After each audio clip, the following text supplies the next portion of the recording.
Alright, welcome, Kat. Una sa lahat, ikaw muna. Welcome dito sa GMA sa Wawawin, Kat. Maraming salamat po. Ano talagang pangalan mo? Katrina Velarde. So, bali ikaw ay nakilala sa larangan ng YouTube.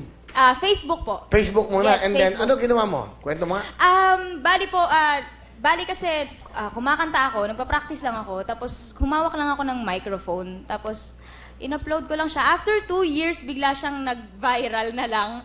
Nung nag-viral siya, umabot siya sa iba't ibang bansa na nakarating pa siya kay Chris Brown na tinweet Si Chris Brown? Yes. Wow. tinweet Talaga?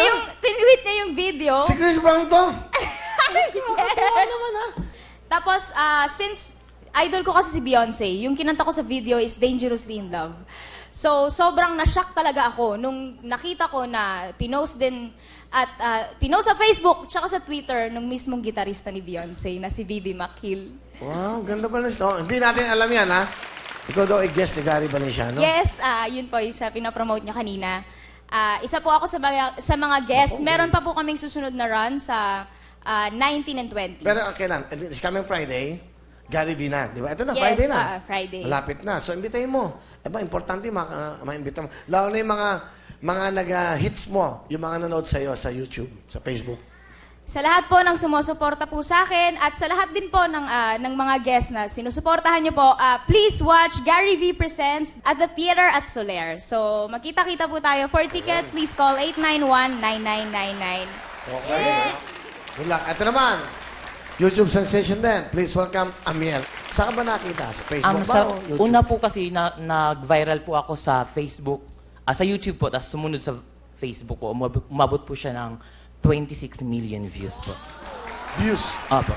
Is it views or hits? Views po, kasi yung sa likes po, umabot po siya ng 2 million likes. Grabe, ha? Panoodin po natin. Pero medyo maraming nakakilala sa'yo. Hi, siya pala yung hi.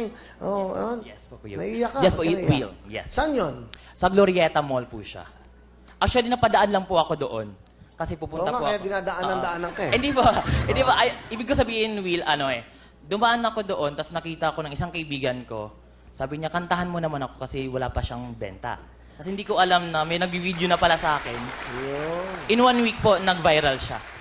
Ganun, ha? Opo. Malaking bagay yun. Yung YouTube kayo. Kita mo, Opo. nakilala. Tsaka hindi ko po talaga kilala yung nagkumuha sa akin ng video. Will. Ito yung time mo, parang. Nagpapasalamat ako sa iyo, Miss Annabel Celorico, for pagkuha mo sa akin ng video at ayun, natulungan mo ako na mas makilala pa sa buong mundo ang talento ng isang Pilipino. Ayan. Simula kayo. Malaking bagay yan. Palapakan nyo, Kat and Amiel. Ano yun? Eto, kilala na to. I think right now, nasa 15 million na po ang kanyang hits. Oh, wow, di ba? Ganun katindi daw. Please welcome, Sandy! Hello! Hi, Will! Hi, Nice to welcome see you back. again. Of course. Siya rin na nagpunta kumanta sa mall, yung una-una niya. Yes, 35 million views na siya ngayon. Sa 35 Oh, that's million. right. So, parang inspirasyon niya rin siya. So, yung una mong kinanta, ano ba yon? I Will Always Love You by Whitney Houston. Yun din, ganda din, Whitney. And then, doon ka nakita. Oh, yes. Nag-guest na ako sa Ellen DeGeneres show. Dapat na mag-imbita ka ng Ellen DeGeneres. Iba yon. Yes po. Iba ang dating mo nun. Hollywood.